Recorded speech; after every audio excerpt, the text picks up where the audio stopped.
Sound check. Jason, can you hear me? I can hear you, Martin. I can hear you too.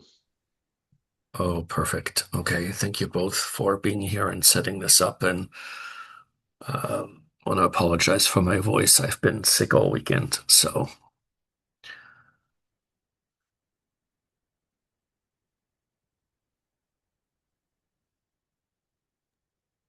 Yeah, sorry to hear that.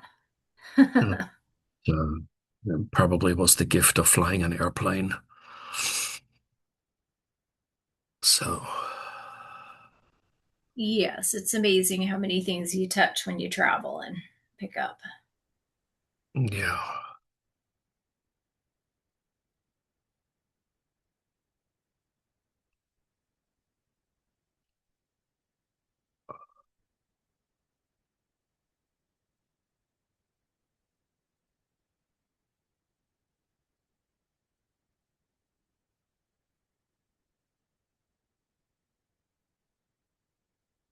Morning, Ray.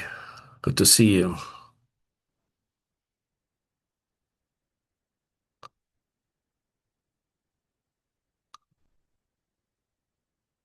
I'm just thrilled, Shelley and Andrew, that we don't have a repeat from the last time where we couldn't get Zoom to work. So that was such a thing. Yeah, that was a big pain.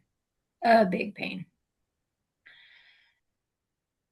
But whatever Andrew set up for this to work, I came in through an alternate route to be able to be the host, so it's working very well. Oh, nice.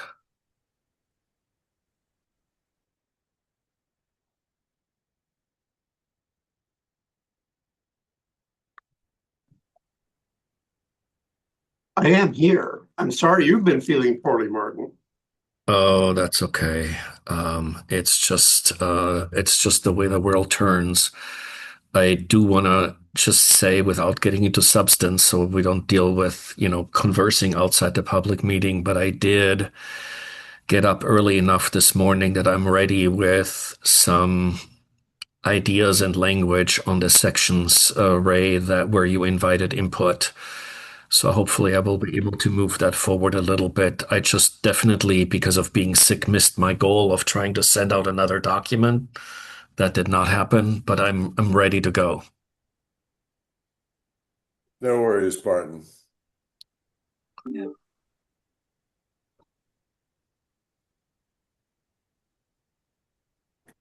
Hope you're feeling better, Martin. Oh, thanks. Yeah. The weather here will start cooperating soon. That's the most bizarre weather I've ever seen in Florida. They actually had snow, which is not exactly what you associate with Florida, and they actually had a weather advisory of below freezing wind gusts Oh, on the coast here. Wow.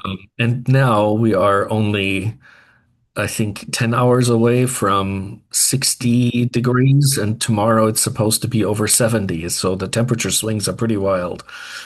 On Saturday, the wind was blowing so hard. I was at the store and it pushed a cart out of the corral, slamming across the parking lot, like going, like, fortunately, nobody Yeah. was in front of it, hit the back of a car. I threw my stuff in the trunk and ran over as it bounced out and was headed towards another car. I was like, man. Oh boy. Mr. Chair, I believe we have quorum. I think we do. Let's see, who just shifted off? Amanda, no, Amanda's here. Melissa's here. The little icons are moving around because Beth's moving around. Yeah, it's the folks from CLA keeping us on our toes. Well, I You think see back. we do have quorum. So good morning. This is Jason Orm, Chair of the Oregon Board of Accountancy Laws and Rules Committee. I'm calling this Zoom only public meeting of the Laws and Rules Committee committee to order. Today is Tuesday, January 20th, and the time is 7:02 a.m. Yes, a.m. This meeting is being recorded. We have a quorum to start the meeting, and I don't know if we're expecting additional guests, but some may join us. Please be sure to mute your mic when you want to speak. Please either raise your hand physically or on the Zoom screen using the virtual hand option. Committee members, liaisons, and support staff can ask to speak at any time. For members of the public observing, please use the public comment opportunity for any comment you may have unless specifically called upon. In addition, members of the public are limited to 3 minutes of comment, and the chair reserves the right to terminate comment if the comment does not pertain to the issues the committee is considering. Please do not use the chat room for any discussions. Should any technical issues arise, we'll pause the meetings until they're resolved. I will now take a roll call of members and guests. And I'm just going to go around the virtual room. Amanda? Amanda Phillips, committee member. Beth? Beth Spencer, committee member. Martin? Martin Petione, Executive Director. Melissa? We don't have audio for you, Melissa. We've got video, but no audio. And you did have your mic off. There we go. Still no audio. I would recommend disconnecting and rejoining Melissa because we've had issues on occasion with folks in that situation. How about now? Oh, There there we we go. go. there you are. Thank you, Melissa. I got a new computer last Monday, and there are a lot of options for speakers and microphones. So I just have to pick the right one, apparently. Okay. Thank you, Melissa Wall. Melissa Wall, committee member. Ray, Ray Johnson, committee member. Sherry, Sherry McPherson, committee member. Shelley, Shelley Ostrom, Deputy Director.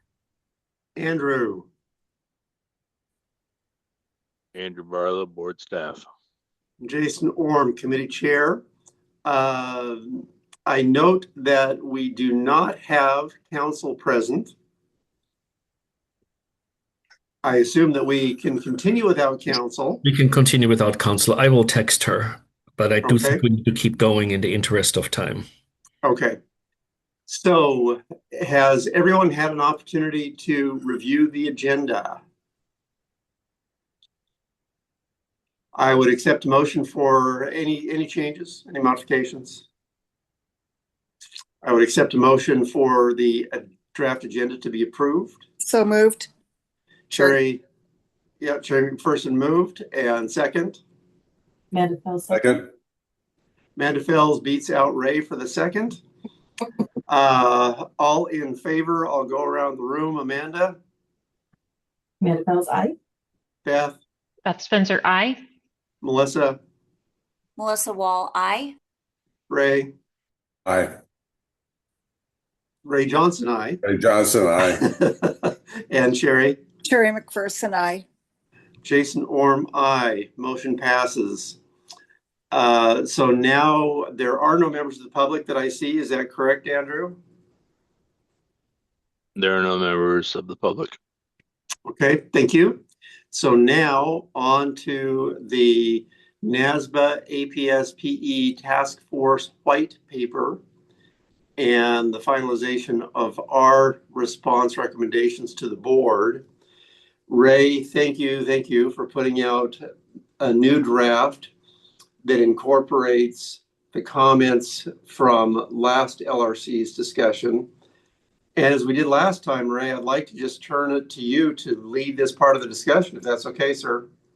Okay, that sounds fine. So the first section's on independence and professional standards.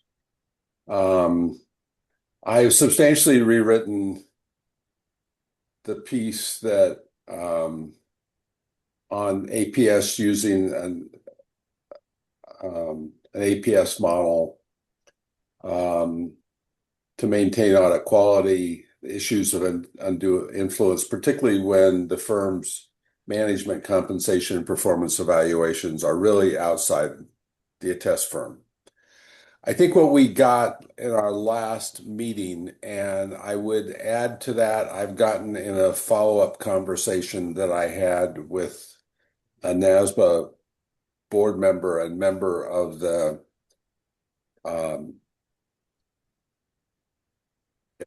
task force. You know, we heard that one firm, they was trying to set up an APS structure with one partner, one audit partner. Everybody else is outside the APS firm, including other partners, and being rented back. There is a movement here that I see that the attest firm is almost an attest firm in name only. They're trying to meet the minimum legal standard required by a state. And if it's not clearly spelled out what the legal minimum standard is, they'll probably try and define it for themselves. As you heard with our guest last time, talking about, potentially having really just one partner in the shell of the attest firm, even though you have multiple partners doing work. So I addressed that in my first question. And I think that if there's a question of how you create the tone at the top over quality control, which I think is a critical issue for peer review. And, when the firms, when the outside attest firm has control over management, compensation, performance evaluation, what you do is in my mind, there's a significant threat to the firm's integrity, objectivity, and the firm's independence, which I expressed in our answer to this question. So I welcome your comments. I have no pride of authorship here, so if you've got any suggestions, I'm open to hearing them. Mr. Chair, before we get into comments, could I just ask for the record that we recognize that a member of the public has joined us? I believe it's Rachel Reardon with PwC. It is. Sorry, okay. I can't. I'm not able to change my name. I don't know why, but it is me, Rachel, with PwC. Welcome, Rachel. Okay. Thank you. Good to have you.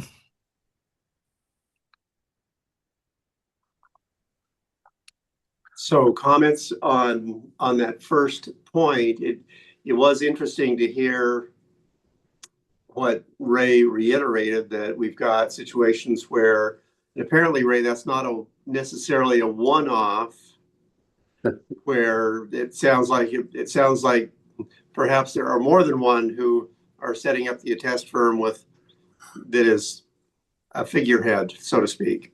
Yeah, essentially trying to design the attest firm to meet whatever minimum state requirements are.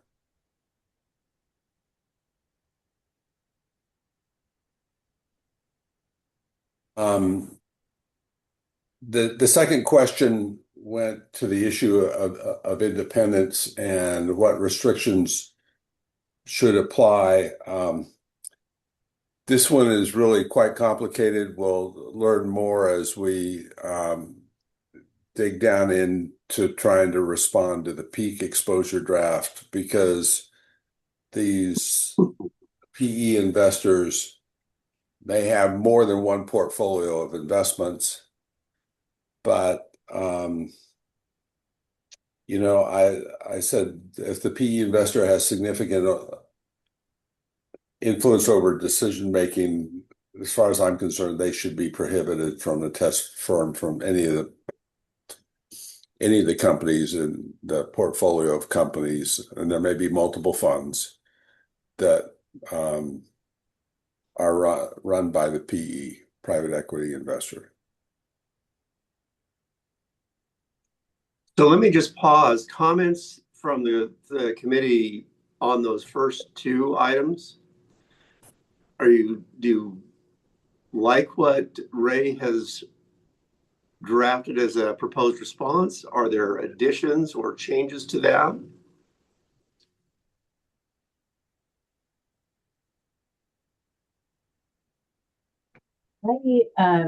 I like what Ray's drafted. I think that it really accurately reflects the context of our prior conversation.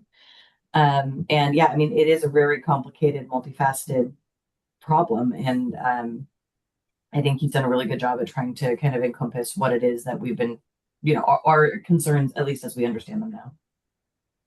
I'm seeing Beth shake her head up and down, not side to side. Yeah. Sorry, I wasn't at the previous meeting, but when I read these, I was just like, right on, Ray, really getting at the heart of the issues here. And Thank you, Beth. Beth, are you seeing, this is what I love about this committee, everybody brings something different. Are you seeing what Ray's described here in other parts of the country as well? Yeah. I mean, and quite honestly, firms in general do try, I mean, that is the goal, to meet the minimum standards often, but then that's why it's so important to have standards that really create a strong framework so that the public is protected. Okay, thank you.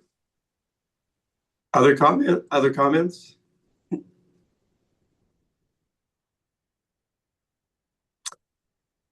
Hey, Ray, please continue leading us. The third question goes to peer review. And I think we're just reiterating the whole purpose of peer review. Management should put a system of quality control in place. Peer review then needs to come in and evaluate that system of quality control, starting with the tone at the top. I don't know. I hope I was sufficiently rigorous about tone at the top, that the tone, it really needs to mean something coming from the CPAs at the top of the organization. And it can't be just a figurehead. It has to be, it's not just independence and quality controls in appearance. It has to be quality controls in fact. As I've reflected on my answer, the only comment I might additionally have is I know the AICPA is thinking about maybe having a separate group responsible for peer review. My thought is we need to get all peer reviewers up to speed. We're probably already having private equity and APS structures in the small firm environment doing municipal audits and smaller audits. We need to have all peer reviewers up to speed, as opposed to putting together a separate process for peer review.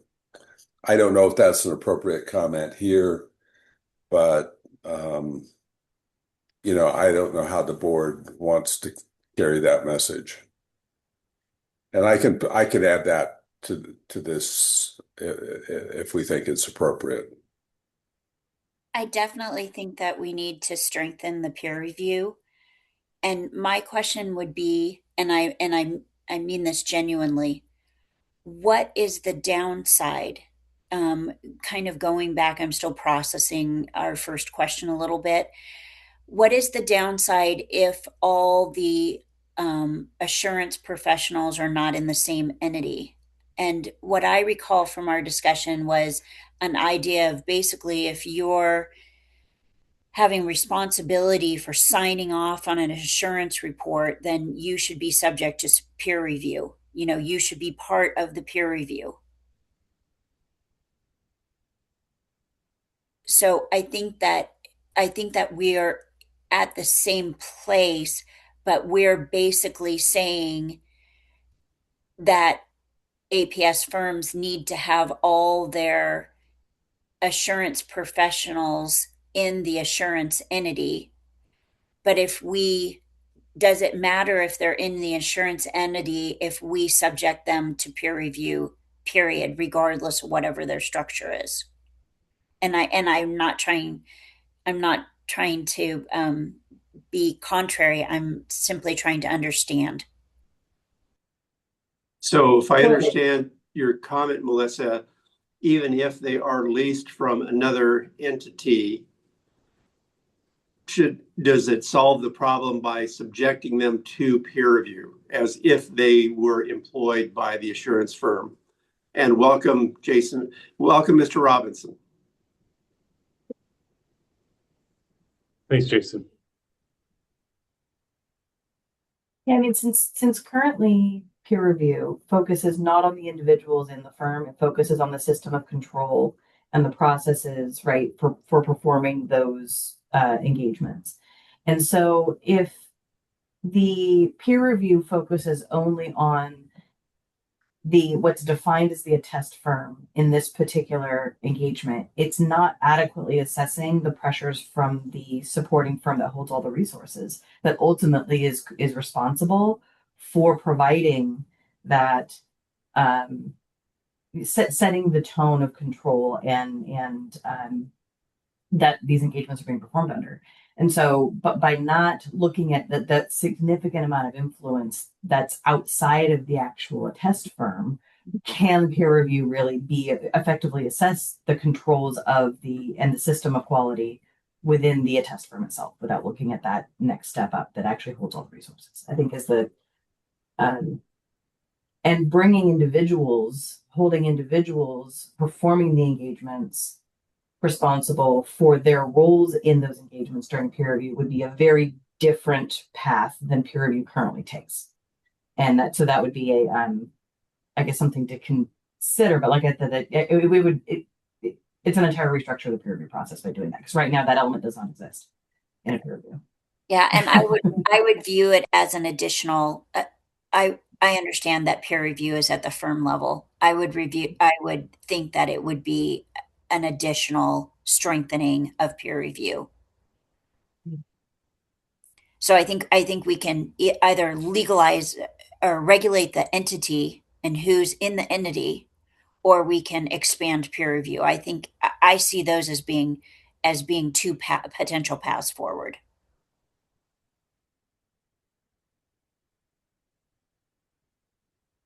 Other comments? Let me move on to the third question, where I talk about adequate safeguards to ensure a test firm maintains adequate internal knowledge frameworks for compliance with AICPA code, federal state laws, professional standards that protect client information.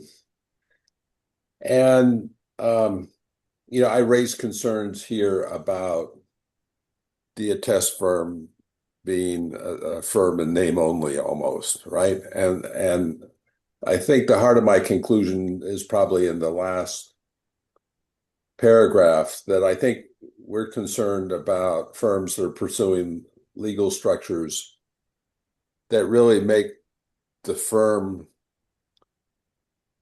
a firm in name only, and a firm that probably doesn't have significant accountability.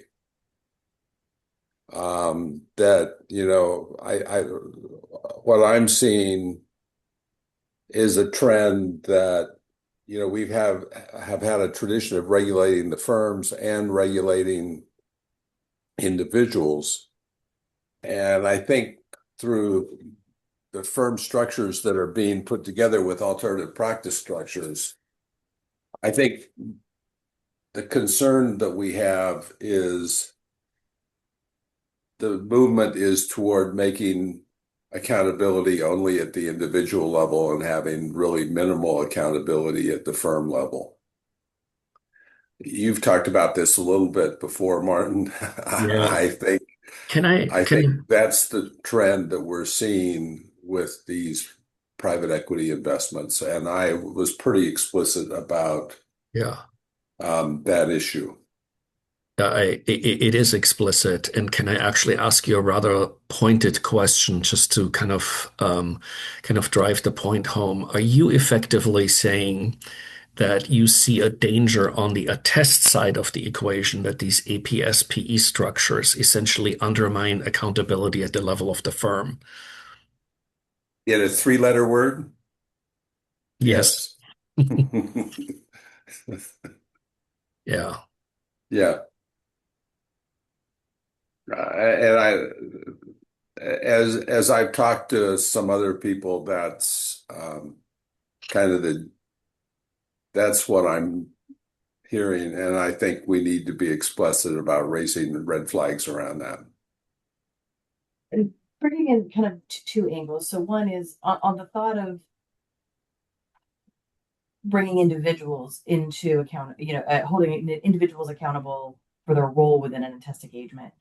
In small firms, that seems like a pretty easy thing to do. But if you have a large firm that might have, two or three, I mean, let's say it's a non-APS structure type CPA firm, right? And let's say they've got an audit team of, 20 or 30 people that are all doing different parts of this. How do you adequately assess each person's individual role to hold them accountable for that part, for their part in whatever that ending product? It seems like it gets really complicated very quickly, because we're not talking oftentimes just one or two licensees working on a project. So that's one thought from the peer review side. From the confidentiality side, I think that there is a legitimate concern here, because when you have, even if there were very strict, which there are, very strict confidentiality rules about attest firms and how you can use that information that comes out of those attest engagements, when you have a contracted team of people coming in, they can't unknow that information once they leave. And what they do with that information, whether maybe it is information, because right now there hasn't been talk about, there's been talk about restricting the ability for attest firms to audit other portfolio holdings. So essentially, like ones that are owned by the same. But what about somebody like one of their direct competitors? So how does a staff member unknow whatever they learned out of that engagement, and not take that out necessarily to the other contract work that they're doing that might be related? Would there need to be strict, non-disclosure agreements with all of these people for the work that they do within, that attest work and those types of things? How do we kind of build those safeguards as well? Because they're not permanent staff; they're rotating in and out, right?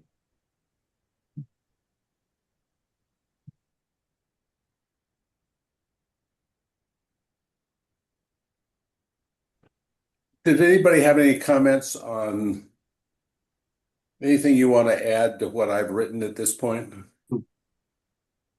Not in section 1. I'm holding my comments for the section that starts with disclosure and public understanding.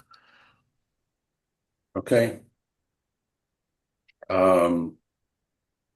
So does anybody else have comments with respect to section 1? And I guess the only thing I tried to address how boards of accountancy and other standing, will deal with, I think peer review oversight is increasingly important, and I express that. And I think with the question about stricter independence rules or stricter ethical rules, I think the response is we're going to take a close look at what comes out of Peak. But if we thought that what comes out of Peak at the end of the day is not sufficient, I think we would consider, do we have to go a different direction? But I think it's too early to answer that question. We have an exposure draft. It's a very complex exposure draft. The AICPA in a couple of days is going to have a webinar that I think would help us all. And by the way, Martin, can you resend the link to that webinar that you originally had? Sure. Yes. But anyway, that's where I left that. So if there's any additional comments people have on part 1, let's take those now. In response to what Amanda just said, it made me think about overseas operations that either are part of a CPA firm in the US or not, and they're working on assurance engagements as well. So that where our focus is on this white paper and PE, but there are similar issues that are out there in regard to offshoring work as well. Okay, thank you. Let me make a quick note here.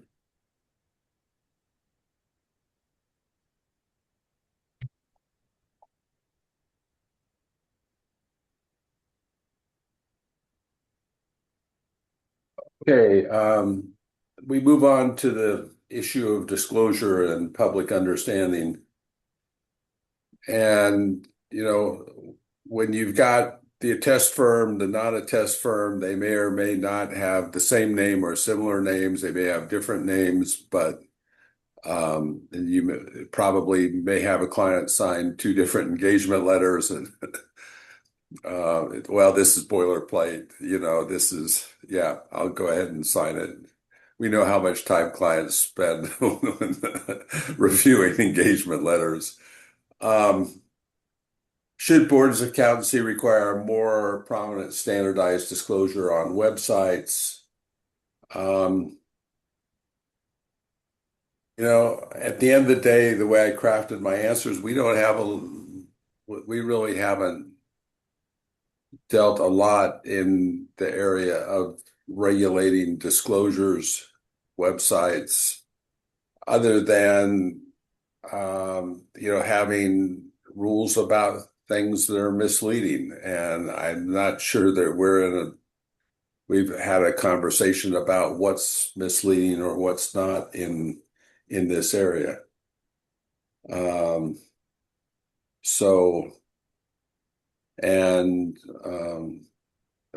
welcome your thoughts in terms of what I've drafted. There's a question about how boards of accountancy can better educate consumers. That really is something that we haven't addressed. And I think that's the way I try to answer it. And I think this is a place where, when I think of the resources, I turn to NASBA's communication committee and maybe ask them to take a shot at trying to help boards of accountancy perhaps in this area. But I welcome your thoughts there. What clarity is needed regarding the Uniform Accountancy Act?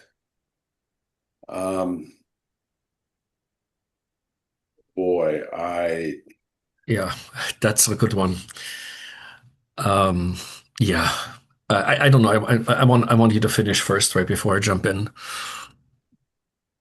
Yeah, and then the question: should advertising practices be regulated?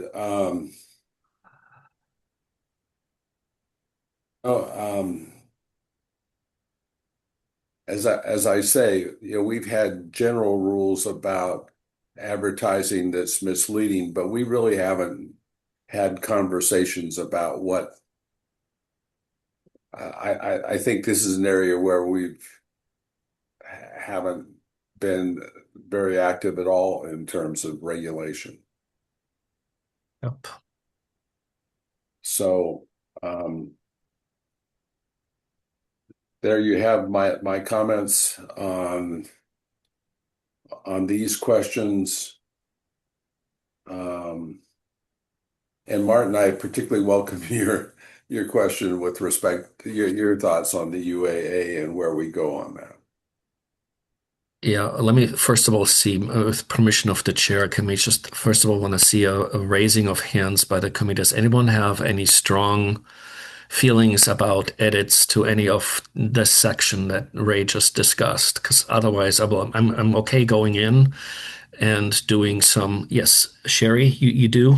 Sorry, well, they're not strong, but they do clarify. So, when we talk about are there adequate safeguards, that one, I would suggest, Ray, that we go ahead and spell out AICPA Code of Conduct just to be specific, because, the readers, that way if folks are not really used to saying it that way. And I also, it kind of caught me, and sounds really nitpicky, but I always think about, folks they're reading things that are not, in the trenches, that paragraph under that with respect to AICPA and state ethical standards. I wonder if we could, you know, that almost felt like one title of something, you know, the AICPA and state ethical standards. Like, can we separate that, or like, can we, you know, as well as state ethical standards, something like that. Again, I was just trying to make it not look like it's one formal thing, because it does need to be capitalized. So felt like it was a title more than anything. Okay. Yeah. And I'm not trying to be nitpicky. I kept No. thinking about that from reading it before, and it caught me again, both of those things today. Okay. Thank you. I appreciate it. And I know I look at this from different lenses, you know, quasi technical, but also, you know, general. Sherry, that's fine. And I absolutely welcome that input. Thank you. All right, then I'll just kind of try to run through my stuff as quickly as I can and see what kind of the folks think. I have one very minor comment. I'm back up on the first item under 2, disclosure and public understanding, the first core question. Yeah. In the substantive text of your response, you use the word "they hire partners and employees," and I would like to either change that to lease or hire or lease, because it seems to be that it's much more often a leasing arrangement than it is a hire arrangement. Okay. May I add one thing with regard to that too? From partners aren't employees. According to tax law, they can't be. So that's probably exactly what's happening, that it hurts my brain. And what we do with that, I don't know. I throw that out to the other tax folks on the call. Yeah.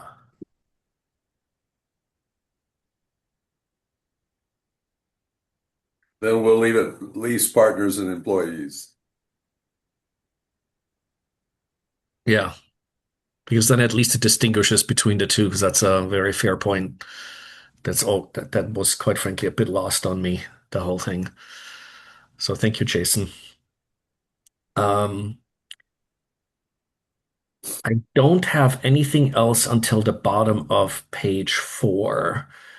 And this is the one where you asked about the UAA. Right. And I thought about this quite a bit, and I want to just read, because it's a public meeting and I want to make sure everybody's on a level plane, right? I want to just read kind of a draft that I've written up of, if it's just me, what I would like to say back, right? So what I wrote is, key for the profession is to set a true north that use of title comes with being an actively licensed CPA. Private property and due process rights attached to a CPA license, which includes the right to use the title. No regulatory entity should discourage use of title by an actively licensed CPA. Whether or not the value statement above requires tweaking the UAA should be best left to the UAA committee itself. I don't think we should get into drafting language for the UAA. I mean, we have a committee for that. Right. The real issue where we can provide value to this process is if we say, at the UAA level, here is what we would like to see in terms of either values or outcomes, and stay out of the crafting of language. That's going to happen at the UAA committee level anyway. So I kind of took a little bit of a different approach, kind of focusing a little bit more on the values piece. And I'd love to kind of see if this in any way resonates with the committee. Or, you know, if we should just kind of, we also have the option of not answering. Thoughts? Martin, I like the answer you've crafted. I think you're right to pass this to the UAA committee. We'll have an opportunity to comment on anything that comes out of the UAA committee. So I think trying to say these are the issues we'd like to see addressed by the UAA committee, I think, is exactly the way we should go. So are you with me sending you that language after the meeting? Since we've discussed it here publicly, I feel comfortable doing that. Okay. And I like what I've heard you say before, and I heard you just say, Martin, is I have a license. I pay for that license every other year with the Board of Accountancy. I ought to be able to say I'm a CPA.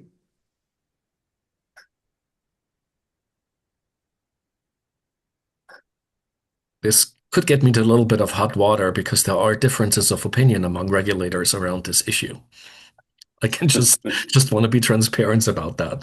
But this is, what I care about here is whether this reflects, where this committee is at. This is Beth Spencer. I would just say when we put the language there, make sure it says like properly licensed or something like that, because if you throw out the due process, and I'm going to get all the CPAs who are not properly licensed going, it says here I can hold out. And it's like, well, but you're licensed in California and you live and work in Michigan. I use mostly actively licensed CPA in the language. And that is because I don't want it to get into, I'm a retired CPA and and inactive CPA and all that stuff. It's dicey no matter what you say. Yeah, I know. You're right. Yeah. But let's see here. The other thing that I have here is I really struggled with I'm now jumping to the implications of, so this is the top of, I think, this is an edited document, so I think it's page 4 for you, but it's the first item under item 3, regulatory oversight and enforcement. What are the implications of the differing definitions of the practice of public accountancy for attest firms operating nationally under APS models? And I'll be honest, I really struggled with the question and especially struggled with the premise of the question. Because the premise is, I think, where the problem here is. And so I wrote up kind of my own version of a response, and I'd just like to read it and see if it resonates, right? At the national level, the practice of public accountancy is defined very differently in many jurisdictions and in some not at all, nor is it defined in the UAA. From an APSPE perspective, just as with any other regionally or nationally operating firm, this becomes primarily a compliance issue requiring awareness of which type of practice is regulated, in what manner, at the level of the firm and the individual in any given jurisdiction where services are being delivered. At first glance, this issue, while challenging, does not appear to be a challenge unique to APS-PE structures. That's my kind of super high-level response to this, because I struggle fundamentally with the premise that there should be something different about an APS model, because the simple truth is there's lots of structures that operate across jurisdictional lines that have to navigate that space. And that's no different for APS-PE than it is for anyone else, nor should they be regulated in that sense differently. Martin, that makes sense to me. Today we're already in this environment where we've got multiple definitions of practice of public accountancy. So the fact that we've added APS to the mix, I'm not sure that changes things a lot. So I'm happy with what you've drafted. Cool. Well, then, in the interest of time, if there is no dissent from the committee, I will send that to you. I will send that to you as well. What else do I have? On the next one, I have a potential addition. So I liked what you wrote under the Would Boards of Accountancy find it helpful for the UAA to include definitions of active individual participant or affiliated entities. And my only thought process was to add some text to what you wrote and simply, and I think you actually alluded to this earlier in this committee meeting, Ray, is any work at the UAA level on these definitions will need to take into very careful consideration overlap between the UAA and the work currently exposed for comment by AICPA PEAK to ensure alignment if that can be achieved within our public protection mission. Because I think that there is significant overlap Yeah. between what we're dealing with here and what the AICPA PEAK document is touching. And I think it's probably good to recognize that. I agree.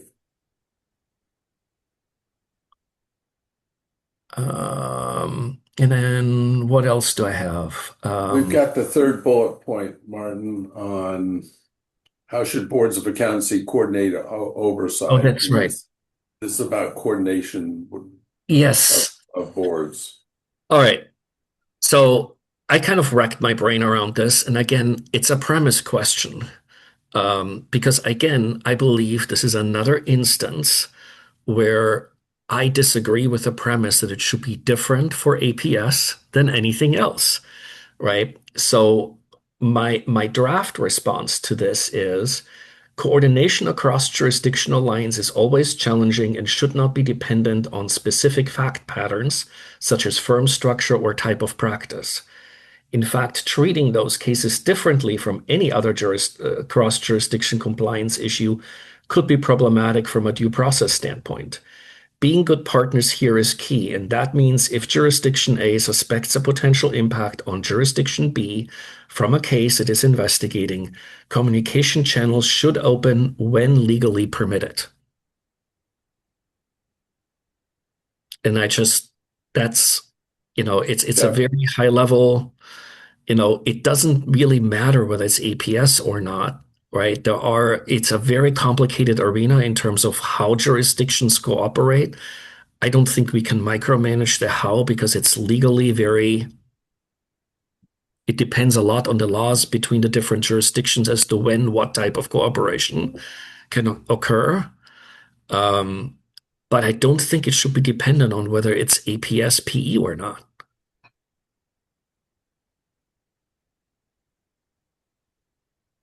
Would agree.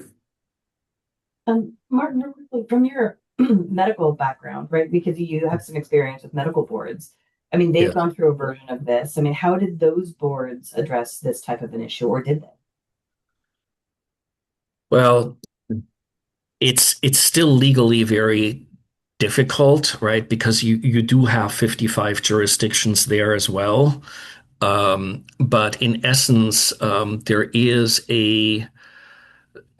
actually now a nationally mandated framework.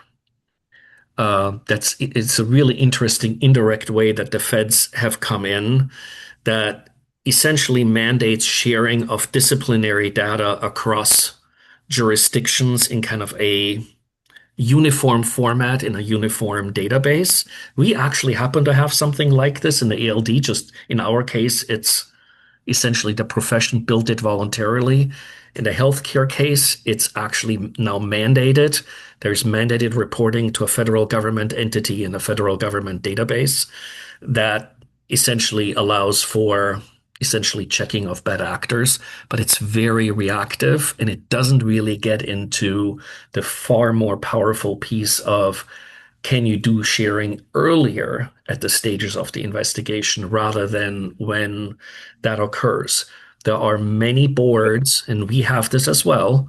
There are many boards that actually have language allowing them to share records upon request with other health regulatory boards.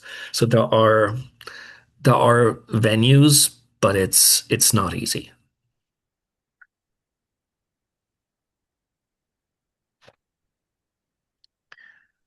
So Ray and committee, are folks okay if I pass on that kind of this doesn't really have anything to do with APS text over to Ray? Are we good with that? Yeah, I am. And then the last one is the CPA firm registration requirements. I think that's a super loaded question. Do boards of accountancy need details on an attest firm's principal place of business and physical presence in a jurisdiction? Because it combines different concepts and the answers are different depending on the concept. That's at least my sense. So here's kind of what I came up with, and I'm super curious kind of how that lands with the committee, because this could be one where we don't have an agreement. My short answer to the question is yes. Firm registration requirements and approach to principal place of business vary greatly across jurisdictions. Respectfully, the question puts the onus on boards of accountancy versus on firms. Simply put, regulated firms owe transparency to boards of accountancy and need to disclose their physical presence in the state. Principal place of business regulations vary greatly, and in Oregon, there are situations where an out-of-state firm with no physical presence in the state would not have to disclose its operations or principal place of business to the Oregon board, right? I mean, we have it in our statutes, says it directly, saying if you're an out-of-state firm in the tax space, you don't have a branch office here. You don't need to register. You don't need to tell us where your principal place of business is. But you would have an obligation to tell us if you now set up a branch office, because then that triggers a firm's registration requirement. So that it kind of combines these different concepts into one question, which I think makes it challenging to answer that question. And I respectfully, I'm not sure that I was a big fan of kind of putting the onus of what do boards need to know. I don't know. That struck me a little bit the wrong way, but I hope that the way that I wrote that draft response is respectful and diplomatic enough. Martin, correct me if I'm wrong, but if you're in a test firm doing a test work for an Oregon client, you do have to register, right? Yes. Right. So, I mean, we've got kind of one set of standards in the attest space and a different set of standards in the non-attest space in Oregon. Yes. Yeah. And we could point them out. I could redraft that to point that out, that we have different. I think that would be helpful. Yeah.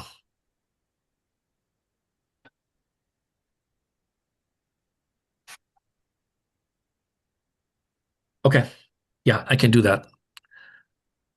But with that amendment on clarifying the attest versus the non-attest piece, are you the committee, are you generally on board with kind of what that response is, or does it kind of like, nah, let's stay away? I certainly like the response. I was going to say, I'd be interested in what Beth thinks, just because you do work across, various states. Yeah, so there is a lot of mobility for firms now out there, which kind of throws this question into weirdness, because mobility for individuals is changing. It's really becoming comparable standards, but I don't think mobility for firms has been touched. I don't think it's wrong for a state board to want to know where the primary place of business is for an attest firm doing work for a client in their state. But there is that concept that Oregon doesn't have right now that other states do. So I am in agreement with what Martin said, but just kind of laying that out. There are some states that you don't have to tell them what you're doing regarding a test if you don't have an office there, whether you're APS or not. Yeah. Yeah, there are some states where you can go in and do an attest engagement. If you don't have a physical place, you don't have to say anything or disclose anything. Yes. Yeah. Alabama. We cannot get a license in Alabama. We don't have an office there. We want one, but we don't have an office there. So we can't.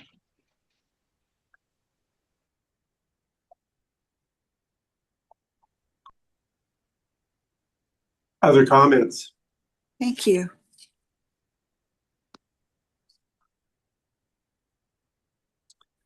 Since we don't have counsel here, Martin, correct me with your experience. Do we need a motion to propose or to present this to the Board of Accountancy? Yes, we do. It will be much cleaner so that we can actually present this as LRC recommendations for answers by the board to the committee with the amendments discussed today during the meeting.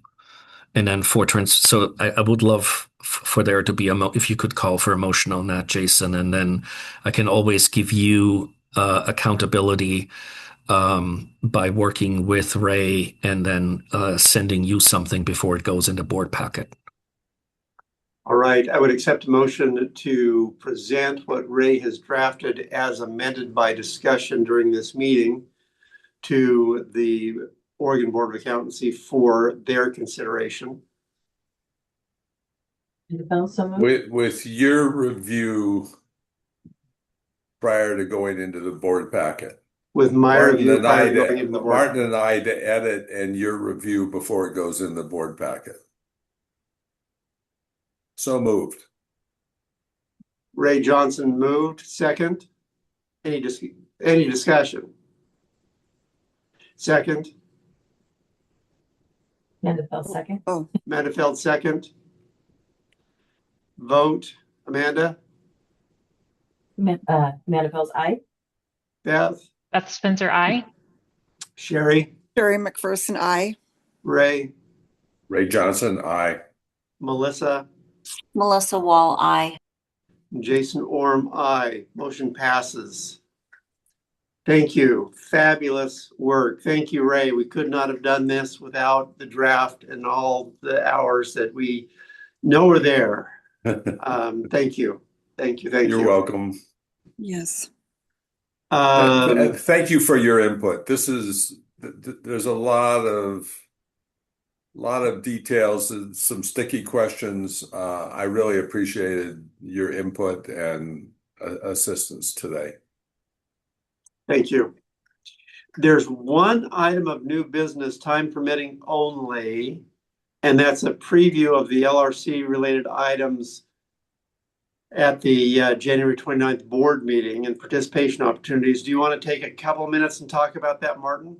Just a very quick minute, because I know we're almost at time, but I do want to give folks a heads up that this will be a very policy and LRC topics heavy meeting, because we both have the rules coming to the board for and review of written and oral comments. We have this piece coming to the board. We have the AICPA, the initial discussion around that AICPA peak piece coming to the board. But we also, this is a little dicey here, and this is the part I wish I had counsel for.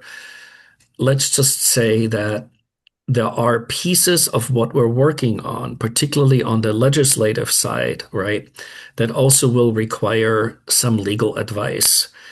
If that happens at that board meeting, and there is a chance, right, that advice is on topics that are essentially affecting the same policy issues that the LRC is discussing in public session, that the board is discussing in public session. But generally, legal advice does not get delivered in public session. It gets delivered in executive session. So what I'm saying is, without crossing the line of discussing of what may occur in executive session, because I can't discuss that either, right, is that if there is a legal advice topic that should pertain to the work that we're doing in the public space, I'm going to try to work on a pathway with your chair and our board chair and our board legal counsel to see if we can do, as an exception, a broader invitation to members of this committee into that legal advice place, so that we can all operate from that same space of knowledge. And I wanted to just give you a heads up, because it may give you a little bit of context for, an email you might be getting ahead of the board meeting around that is going to look very different. Because if I can get a clearance for a process, you might be invited into an executive session space. So I just wanted to point out that process piece without getting into substance too much, because I'm not permitted to do that. Thank you, Martin. Thank you. The next LRC meeting is scheduled for April 28th. So 3 months and 3 months in a week at 11 a.m. from 11 a.m. to 2. This will be hybrid from the board office in Salem and on Zoom. With that, oh, Sherry, yes, ma'am. I'm going to miss that meeting because it's right over our strategic leadership, except with hybrid, I might be able to jump out and Zoom in. Okay, thank you. I Thank will you, make Sherry. an effort to do that. Thank you. Thank you. With that, I am now adjourning this public meeting of the Laws and Rules Committee with a expression of great gratitude for everybody and what has been done. Super hard topics. Thank you very much. The time is now 7:58 a.m. Andrew, please stop the recording. Thank you all. Terrific.